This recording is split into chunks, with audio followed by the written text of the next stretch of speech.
Hamas is in shambles. Israel is fully committed to cutting off Hamas and dismantling its leadership as part of a strategy aimed at liberating hostages and eliminating the threat posed by the terror group.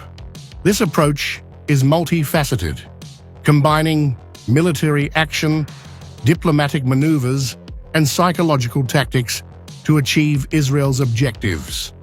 Israel's intensified campaign in Gaza City, aimed at dismantling Hamas's infrastructure, is making the gunmen of the Palestinian outfit run for cover. Israel considers Gaza City as Hamas's last remaining stronghold. Battered and bruised, but still delusional, Hamas is desperately trying to survive. However, for now, Israel is advancing cautiously into Gaza City, and the IDF is in what it dubs the probing phase. Here's all you need to know.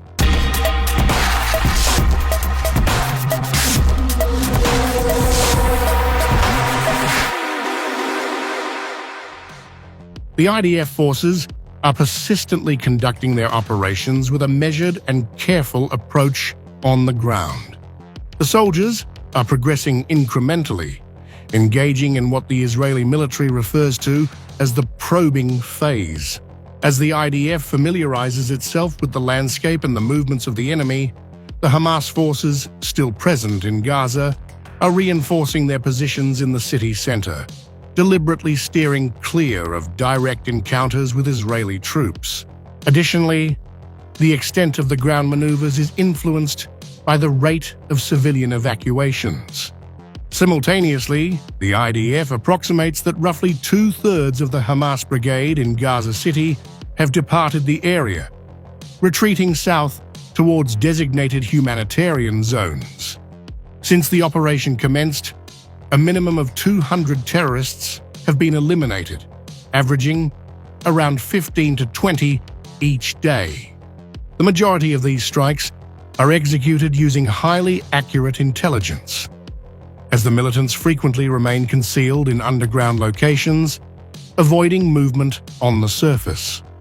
Israel has repeatedly struck Gaza City with airstrikes and carried out numerous ground operations, revisiting different neighborhoods as militants regrouped.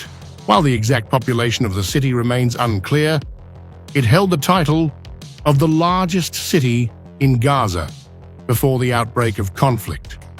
In the early weeks of the war, hundreds of thousands fled Gaza City in response to evacuation orders, although many returned during a ceasefire at the start of this year.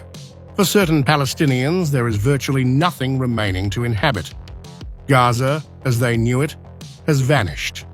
Israel's Gaza City blitz comes at a time when Palestinians are becoming increasingly fed up with the vile and wicked ways of Hamas.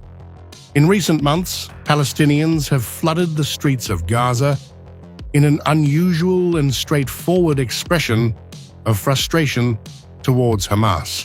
A significant number of people in Gaza are now holding the Iran-backed terror group responsible for bringing devastation and bloodshed to the area. Throughout the war, Hamas has taken human shields and mercilessly thrashed Palestinian civilians trying to escape the intense fighting. On multiple occasions, Hamas terrorists have shot Palestinian civilians in the leg to prevent them from leaving. Hamas not only uses civilians in general, but terrorists reportedly insist their own families stay with them in homes, calling on them to die alongside. Desperation and war are eroding social structures in Gaza, and Hamas's control is not what it was.